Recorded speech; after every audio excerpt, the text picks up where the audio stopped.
Hello, everybody. Ben Rogers here, the Raptors Digest. Riker, Yep. Kawhi Leonard, after being traded to us probably 2-3 weeks ago now, he's finally spoken out. He's broken his silence, writing a letter to San Antonio Spurs fans and I guess the organization. He's finally spoken after being traded, and it's it's definitely something. Yeah, the letter it's something. he sent out to the Spurs. I mean, it's in stark contrast to DeMar DeRozan's approach after he was, he became aware that he was traded to the San Antonio Spurs. He immediately hopped on Instagram, voiced his displeasure. Kawhi Leonard took the opposite approach. He was perhaps very methodical, calculated. He sat on his response and waited to release what I thought would probably be more heartfelt, more enlightened. Instead, he releases what you have determined could have been written by a fourth grader. I think the style could have been better suited as an acrostic poem, perhaps. One of those poems that like each line is a letter, and then you go from there. But let's break it down. First question: did Kawhi Leonard personally write this letter himself? I hope not. I don't know. If you look at the letter, we'll throw it up on the screen here. He mentions in it, because we all know how involved his uncle has been in the whole Kawhi Leonard situation. The second thing he says, my family and I want to thank the San Antonio Spurs. So, when the family, I wouldn't be surprised if the uncle wrote this. I don't know. They mentioned, in capital letters multiple times throughout the letter, thank you, in this all caps lock sort of vibe, trying to get this parallel structure on the go. It reads pretty weird. It's a pretty. It reads. I hope poorly. Kawhi Leonard didn't write this. It's very basic. What I'm disappointed with is that it's not necessarily that all NBA players need to be vocal, and then not all of them need to be extremely educated, in different areas. But I don't think it's very difficult to write a letter and to be sincere, and I think that this is the opposite of sincerity in terms of how simple it was. When it sort of broke down, and of course you never owe anything to a franchise. Of course they're paying you, so I think it's nice to be respectful. But at the end of the day, as we saw from the Raptors side, the players are equally as much business pieces as the business owners are, as the coaches are. So there's never, I don't think, any obligation to be extremely grateful or to conduct in a certain manner unless you're trying to, win over the fans. But I think that the amount of time that he took to respond, he could have crafted something that would have set San Antonio fans a little bit more at ease, perhaps Raptors fans a little bit more at ease. What bothered me most about this is that this is a man who was, a finals MVP. He brought a championship to the San Antonio, obviously not their first one, but it's sort of the way that he just glazed over. There was many ups, but I'll never forget the accomplishments together. I mean, I think that this is an incredible feat that not many players in the NBA get to do, and to just kind of very quickly say, it almost seems dismissive to me over how much he owes to the San Antonio organization. Because when he came into the NBA, he could have very well been, never play one season and gone. Like he developed because of this organization, and to go down this way, I'm not sure. I don't really respect it that much, I have to say. Yeah, no, I 100% agree with you, because if you're angry at the Spurs organization, you mentioned it. You don't have to write a letter, right? I don't think anyone did think Kawhi was going to say anything, as he didn't speak for about 2 to 3 weeks.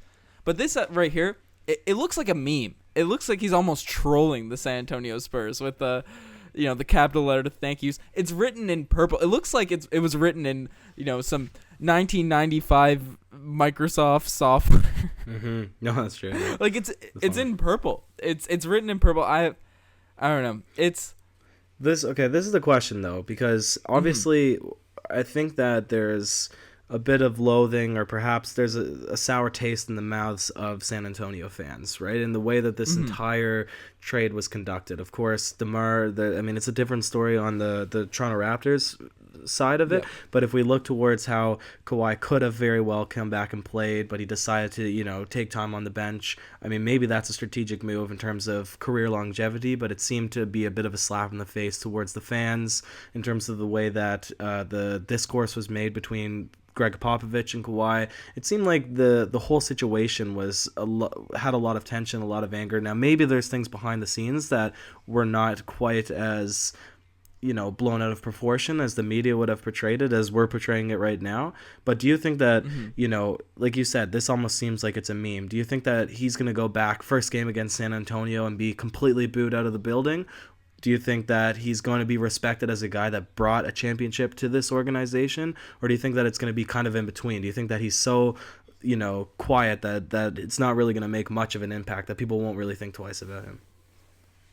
Yeah, I think there's going to be a wide spectrum, as players that do bring a championship to a team often get recognized and cheered for, but obviously with everything that's happened the past year, there's definitely some sour grapes and some fans that are going to be very angry with Kawhi Leonard and just how he's dealt with this whole situation.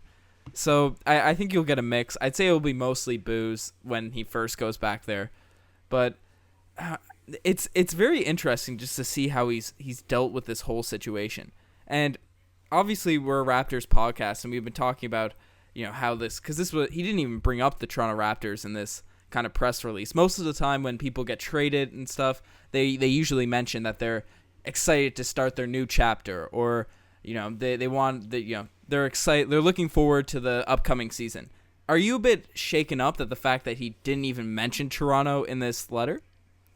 No, because it would have been worse, certainly, if he had to have, started talking about the Raptors organization. This message was very much directed towards the San Antonio franchise. It was to say goodbye to the fans. It was to put that final, nail in the coffin and say, this is the end. This is the conclusion of my chapter with San Antonio as a player on this team, as a person that's involved with this organization, right? This is his final goodbye. So he briefly alluded to it with the Raptors to say, I'm excited towards my next chapter, but I think it would almost be gloating or rubbing it in the face if he was to mention Toronto.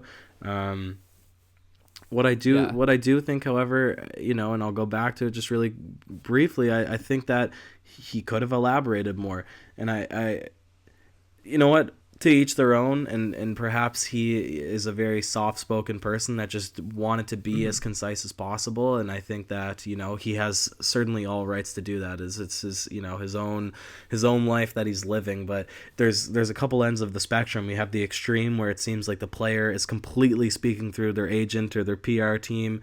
You have somewhere in the happy middle where they're being sort of told what to say, but you can also tell that they're a real person. And you have this that almost seems like I wouldn't even say this is too real. This is almost like he's so uninterested in like talking that he gets somebody who's like, hey, write me the most basic letter you can think, and then this is what they present. So it's weird. Yeah, no, it genuinely, especially the amount of time it took. If this came out a couple days after, it's just something quick, the write-up, it's cool. But the fact that this took a month to produce, I don't know if I'm in your boat. I don't think this is very sincere, but listeners of the pod, let us know what you guys think on this letter. But it's fitting. It's fitting, no? Yeah. Given it the definitely circus. fits the situation. Yeah, exactly. Yeah, for sure. And some more Kawhi Leonard news. A little nugget we also got from Kawhi. A picture started circulating of Kawhi Leonard, and he's starting to bond with the team. He was chilling out with Delon Wright's son. He was chilling out with Delon Wright Jr. Yeah. Now elaborate. Kelly Oubre. Elaborate for those who don't know that Kelly Oubre is considered Delon Wright's son. If you want to just explain that, because I was certainly miffed a little bit by it when you first mentioned it. Yeah. No. For people that watch the Wizards Raptors playoff series, Delon Wright at the end of the game, Kelly Oubre was talking some smack during that series, and Delon Wright was having none of it, especially at the end of a game. He really put the nail in the coffin. I believe he blocked Kelly Oubre's dunk. We'll show a clip up there on the screen. But yeah, Kelly Oubre is known as Delon Wright's child, so it's great to see Kawhi Leonard just hanging out with some of the players' fams. Yeah, it's funny, but it's weird though in that picture, Kawhi Leonard. He seems so, it's so classic. Like, he's always just so expressionless. To me, Kawhi Leonard is like the Kanye West of basketball, and I feel like at some point he's just going to become an absolute eccentric, because he's not like Kelly Oubre, where, you know, Kelly Oubre seems to be going for a look. You know, he's got like, Yep. he's like a little bit intense, staring at the camera. You know, the classic, like, I don't know, bad boy look maybe, but Yeah. Kawhi Leonard almost Pretty just boy Kelly Oubre. yeah, pretty boy. But like, just look at Kawhi. Like, he almost just looks like a little bit sleepy. Like, he's like a little bit frustrated. I don't know. He strikes me as like the Kanye West personality. So I hope that I don't hope, but I think that at some point maybe he'll have like some sort of weird epiphany too, and go off the rails and start tweeting about mink furs and how he should be running Google. Yeah, for sure. Yeah, if we can take one thing away from this the sequence of Kawhi news, it's gonna be a good meme this season. That's true. But let us know what you guys think. Are we reading too much into this letter and, you know, maybe the Kelly Oubre picture? Do you think this is gonna be a good year with Kawhi? Let us know in the comment section below. You're the best for listening. Check out the Twitter, the Instagram, all the other videos we've been making. You know, Greg Monroe's a Raptor. We did a cool breakdown on that. Yeah. Thanks for making it this far. Hasta luego.